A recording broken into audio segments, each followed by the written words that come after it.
स्वागत है आप सभी का। हमारा आज का वीडियो बेस्ड है बायोटेक्नोलॉजी इन इंडिया। ये पार्ट 3 है। पार्ट 2 में भी मैंने बायोटेक्नोलॉजी इन इंडिया भारत में जैव प्रौद्योगिकी के ऊपर फोकस डाला था। आज हम लोग कुछ और भी पॉइंट्स जो हैं वो पढ़ने जा रहे हैं और फोकस करने जा रहे हैं कि बायोटेक्नोलॉजी इन इंडिया यानी कि भारत में जैव प्रौद्योगिकी के क्षेत्र जो हैं वो कौन कौन से हैं, यानी कि कौन कौन सी ऐसी यूनिवर्सिटीज़ हैं जहां पर कि बहुत ज़्यादा काम जो है वो बायोटेक्नोलॉजी के ऊपर हो रहा है।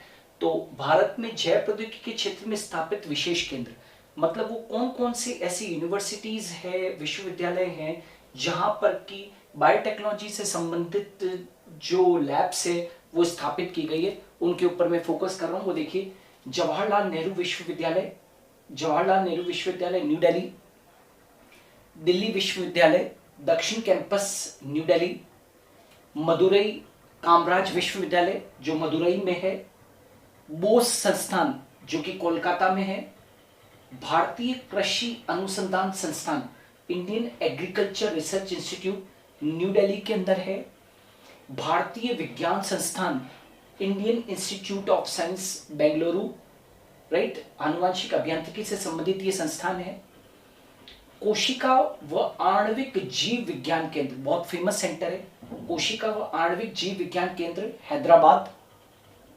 राष्ट्रीय वानस्पतिक शोध संस्थान राइट लखनऊ, और राष्ट्रीय रसायन प्रयोगशाला पुणे, पूना विश्वविद्यालय ये भी पूना में स्थित है, और तमिलनाडु कृषि विश्वविद्यालय कोयम्बटूर। मैंने ये 11 जो है वो विशेष केंद्र यहाँ पर लोकेट किए हैं।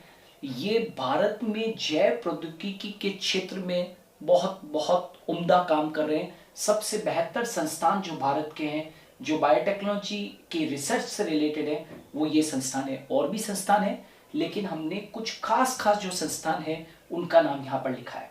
ओके, सो इन संस्थानों के बारे में भी आपको जानकारी रखनी चाहिए। अब जो भारत में डीबीटी द्वारा, what is DBT? Department of biotechnology, Bharat में डीबीटी द्वारा जनन द्रव्य संग्रहण, राइट, जनन द्रव्य संग्रहण का मतलब समझते हैं, germ plasm collection. Okay, Bharat में डीबीटी द्वारा जनन द्रव्य संग्रहण यानी कि जर्म प्लाज्म कलेक्शन, उसका संरक्षण यानी कि कंजर्वेशन एवं पुनः स्थापन के लिए कई योजनाएं प्रारंभ की है। ओके, मैं वापस बता दूं, भारत में डिपार्टमेंट ऑफ बायोटेक्नोलॉजी ने जनन द्रव्य के संग्रहण के लिए, उसके संग्रहण के लिए, राइट, संरक्षण के लिए एवं पुनः स्थापन के लिए कई सारी योजनाएं प्रारंभ की है। अब वो योजनाएं कहाँ प्रारंभ की गई वो देखें। राष्ट्रीय पादप आनुवंशिकी संपदा bureau, national bureau of plant genetic resources, जिसको कि शॉर्ट के अंदर NBPGR कहते हैं, right, national bureau of plant genetic research जो कि न्यू दिल्ली के अंदर स्थित है, में क्लोनीय फसलों के जनन द्रव्य संरक्षण हेतु राष्ट्रीय पादप उत्तक संवर्धन आधान सुविधा उपलब्ध है यहाँ पर। ओके, क्या कहा मैंने? राष्ट्रीय पादप आनुवंशिकी संपदा ब्यूरो न्यू दिल्ली में क्लोनीय फसलों यानी कि जो क्लोन्ड क्रॉप्स हैं, क्लोनीय फसलों के जनन द्रव्य संरक्षण यानी कि जर्म प्लाज्म कंजर्वेशन हेतु राष्ट्रीय पादप उत्तक संवर्धन आधान सुविधा यानी कि national facility for plant tissue culture repository, राष्ट्रीय पादप उत्तक संवर्धन आदान सुविधा यहां पर इस केंद्र पर उपलब्ध है। न केवल यह, औषधीय व एरोमेटिक पादपों के जनन द्रव्य संरक्षण के लिए, क्या कहा मैंने? औषधीय व एरोमेटिक पादपों के जनन द्रव्य संरक्षण हेतु लखनऊ के अंदर केंद्रीय औषधीय एवं एरोमेटिक पादप संस्थान वहां पर है। Central institute of medicinal and aromatic plants, central institute of medicinal and aromatic plant जो संस्थान है, राइट, लखनऊ के अंदर स्थित है। ये भी किसके लिए है? औषधीय व एरोमेटिक पादपों के जो जनन द्रव्य संरक्षण है उसके लिए ये वहां पर सेंटर उपलब्ध है। ओके, और भी देखिए, उष्ण कटिबंधीय वानस्पतिक उद्यान एवं अनुसंधान संस्थान, tropical botanical gardens and research institute TBGRI, वापस से बोल दो, tropical botanical gardens and research institute Trivandrum में स्थित है। ओके, और राष्ट्रीय पादप आनुवंशिक संपदा ब्यूरो न्यू दिल्ली में जीन बैंकों की भी क्या की गई है, स्थापना की गई। मतलब कुल मिलाकर हम ये बताना चाहते हैं कि भारत में जो डिपार्टमेंट ऑफ बायोटेक्नोलॉजी है उसने जनन द्रव्य के संरक्षण के लिए, राइट, उनके संग्रहण के लिए एवं पुनः स्थापन के लिए कई योजनाएं प्रारंभ की है।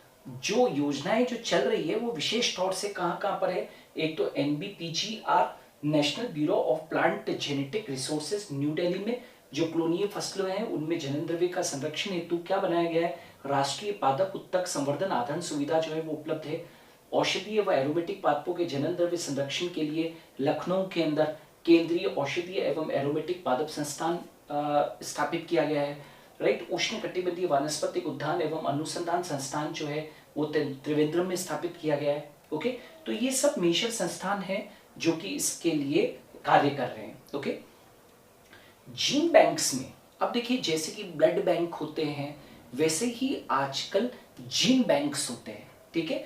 तो जीन बैंक्स में बीजों के अतिरिक्त, क्योंकि जनन द्रव्य कहां पर है, बीजों के अंदर है, तो जीन बैंक्स में बीजों के अतिरिक्त मतलब केवल बीजों का ही संग्रह नहीं किया जाता, जीन बैंक्स में बीजों के अतिरिक्त पादप उत्तक जो कल्चर्स होते हैं के आधान मतलब रिपोजिटरी व द्रव्य नाइट्रोजन में निम्न ताप पर परिरक्षण यानी कि -196 डिग्री सेल्सियस पर जनन द्रव्य को भी संरक्षित किया जाता है। ओके, मतलब मैं कहना चाहता हूं कि जीन बैंक्स में न केवल बीज को संरक्षित किया जाता है, बीजों के अतिरिक्त पादप उत्तक कल्चर्स जो हैं के आधान की भी वहां पर सुविधा उपलब्ध है। न केवल इतना सा, द्रव्य नाइट्रोजन में निम्न ताप पर परिरक्षण किया जाता है, कितने, -196 डिग्री सेल्सियस यानी कि लिक्विड नाइट्रोजन पर जनन द्रव्य को क्या किया जाता है, संरक्षित किया जाता है, जिससे कि वो सालों तक खराब नहीं होता, राइट। न केवल डीबीटी जो है वो कार्य कर रही है, डीबीटी के अलावा डिपार्टमेंट ऑफ बायोटेक्नोलॉजी के अलावा भी भारतीय कृषि अनुसंधान परिषद ICAR Indian council of agriculture research जो है न्यू दिल्ली भी बायोटेक्नोलॉजी के क्षेत्र में शोध को क्या कर रहा है, बढ़ावा दे रहा है। ओके, और ICAR ने कई संस्थानों में जैव प्रौद्योगिकी शोध इकाइयों की क्या की है, स्थापना की है, राइट। हम लोग नेक्स्ट वीडियो के अंदर ये भी पढ़ेंगे कि ICAR ने देश भर के अंदर वो कौन से संस्थान है जहां पर की जैव प्रौद्योगिकी शोध इकाइयों की स्थापना की है। ओके, तो इस वीडियो के अंदर मैंने आपको ये बताया कि बायोटेक्नोलॉजी के विशेष केंद्र इंडिया में कौन कौन से हैं, और आपने एक चीज देखी होगी NBPGR, ओके, और CIMAP TBGRI, इनके बारे में जानकारी रखिए, कभी भी आपसे प्रश्न पूछ सकते हैं। नेक्स्ट वीडियो के अंदर ICAR के द्वारा जो स्थापित जैव प्रौद्योगिकी की जो विशेष शोध इकाइयां हैं भारत के अंदर वो कहां कहां पर स्थापित की गई उनके ऊपर भी डिस्कस करेंगे, और हम लोग बायोटेक्नोलॉजी को एक स्तर और भी आगे ले जाने की कोशिश करेंगे। तो मेरे वीडियोस को देखते रहिए। Thanks a lot. स्क्रीनशॉट ले लीजिए इसका।